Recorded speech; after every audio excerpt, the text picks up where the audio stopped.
ابھی میں پچھلے ہفتے نارائن پور آیا تھا، مجھے لوگوں نے بتایا مولانا آج بھی چلا تمہارے بارے میں، مودی نے جتنی ہڈیاں پھینکنا تھی کتوں کے سامنے پھینک چکا، یہ بیچارے کھا کھا کر کتنا چاٹیں گے، اب ان کا پیٹ دکھ رہا ہے میرے پاس، آ جاؤ مولانا میرے پاس، میں نہیں جاؤں گا، 10 مہینے سے میں اپنے گھر پہ ہوں، لاک ڈاؤن پورا ہم نے اپنے کعبہ میں گزارا، لیکن اس شیطان اس انڈیا ٹی وی کے مہاتما کو پتہ نہیں بہار میں ابھی پھر دکھانے لگا، دیکھو مولانا چرچیز بہار میں اویسی کا ساتھ دے رہا ہے، دیکھیے یہ بھڑکاؤ بیان دے رہا ہے، 5 سال پرانی تقریر دکھا رہا ہے میری، 10 مہینے سے میں کہیں گیا نہیں ہوں،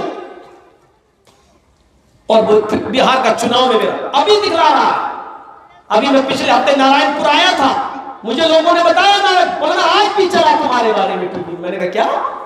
آج بھی چلا، پچھلے ہفتے نارائن پور میں آیا اور اس دن مجھے بتایا کہ آج بھی دکھا رہا ہے ٹی وی والا، جبکہ 10 مہینے سے میں نے بہار میں قدم نہیں رکھا، تقریر بھی نہیں کی۔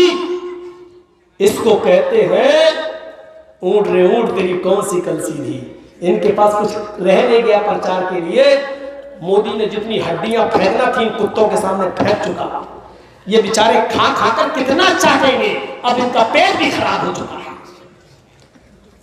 10 مہینے سے میں کہیں نہیں گیا اور یہ کمینے پھر دکھا رہے ہیں میرے، کھجلی ہوتی ہے، کھجلی، ان کو کیڑا چاہیے،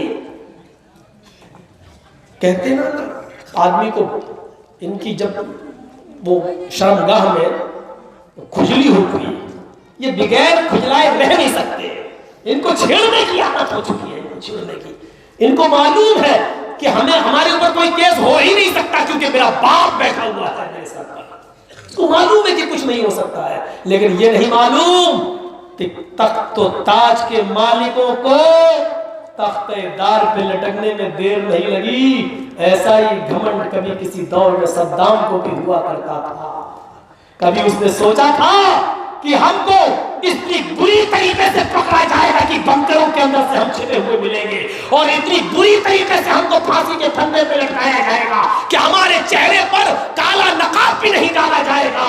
میرے بھائیوں، تخت و تاج کے مالکوں کو تخت دار پہ لٹکنے میں دیر نہیں لگی، کیونکہ یہ اللہ جانتا ہے ظلم کی کشتی کبھی پھلتی نہیں، ناؤ سدا کاغذ کی کبھی چلتی نہیں۔ میرے بھائیوں، یہ ظلم و ستم آپ ایک ایسی بلا ہے کہ آدمی کفر اور شرک کی بنیاد پر تو حکومت چلا سکتا ہے، لیکن ظلم و ستم کی بنیادوں پر کبھی حکومتیں نہیں چلی ہیں، ان کا انجام برا ہوا ہے۔ حجاج ابن یوسف الثقفی کا انجام دیکھ لو، فرعون کا انجام دیکھ لو، نمرود کا انجام دیکھ لو، ہٹلر کا انجام دیکھ لو۔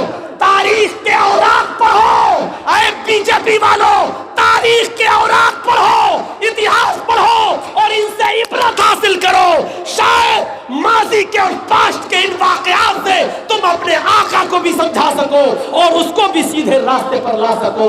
ماضی کے ان اوقات، ان پاسٹ کے ان واقعات کو پڑھو کہ ظالموں کا حشر بہت برا ہوا ہے، ظالموں کو اس زمین میں 2 گھونٹ پانی پینے کو نہیں ملا ہے۔ پڑھو ماضی کے اوراق، پڑھو اتہاس کے اوراق، پڑھو ہسٹری، پڑھو اتہاس، تمہاری آنکھیں کھل جائیں گی۔ آج تم دولت کے نشے میں، میڈیا کے نشے میں، حکومت کے نشے میں، سپریم کورٹ کے ججوں کے نشے میں، آج تم بہت نشے میں چور ہو۔ جب تم نشے سے اتر کر نیچے جھانک کر دیکھو گے تو تمہیں اپنا کوئی نظر نہیں آئے گا، اللہ کی قسم تمہیں اپنا کوئی نظر نہیں آئے گا۔ انتظار کرو، فاعتبروا یا اولي الابصار، اگر نگاہیں ہیں تو عبرت حاصل کرو، اگر دماغ ہے تو عبرت حاصل کرو اور پاسٹ اور ماضی کے واقعات کو پڑھو۔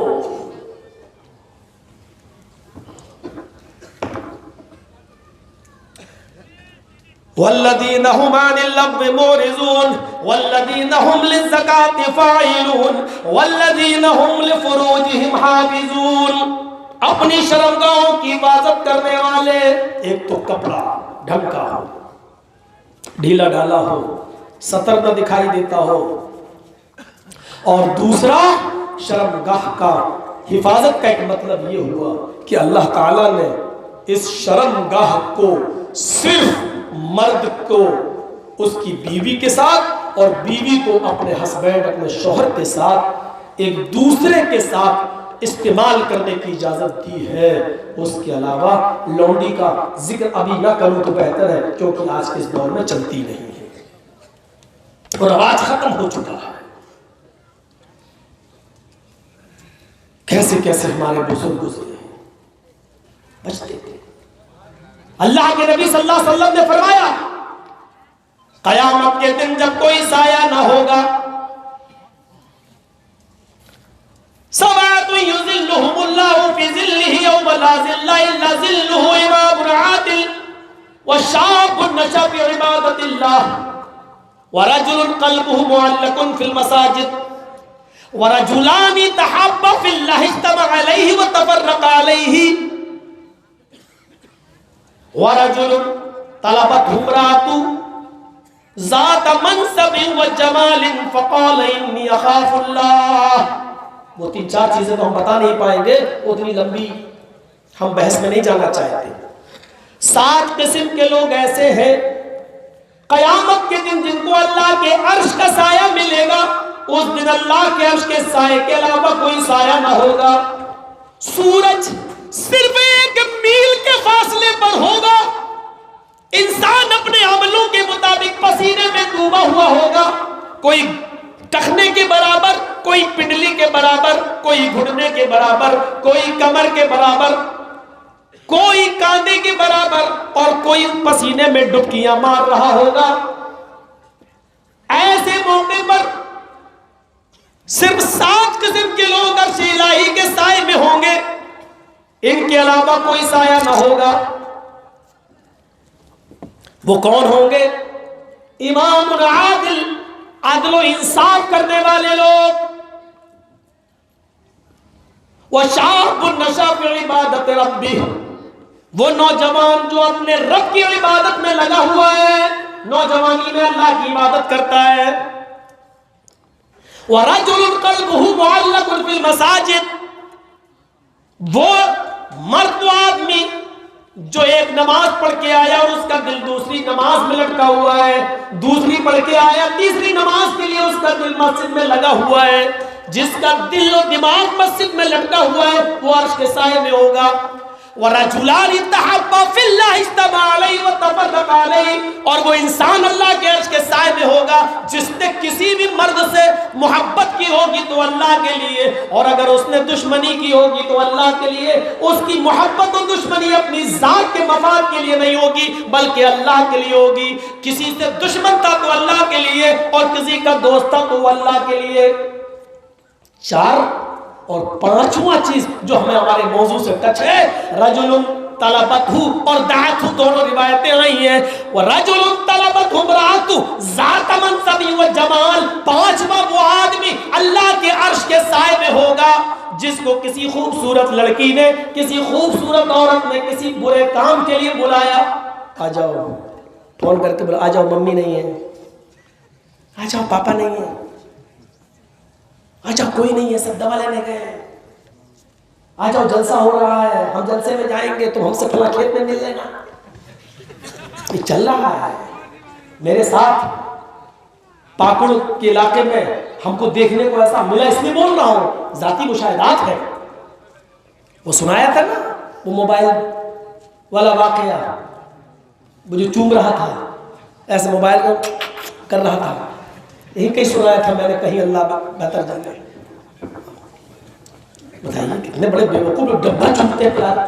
50 گرام کا ڈبہ چوم رہا ہے اور وہ سمجھ رہا ہے کہ میں اس کے ہونٹ چوم رہا ہوں، اور لڑکی سمجھ رہی ہاں یہ ہمیں کس دے رہا ہے. شیطان نے کیسی عقلیں خراب کری ہے، گوبر بھر دیا. ہم چوم رہے ڈبہ، سوچ رہی وہ چما مل رہا. یہ حال ہے. انا للہ، کھوپڑیاں خراب کر دی اس آج کے ماڈرن چیزوں نے.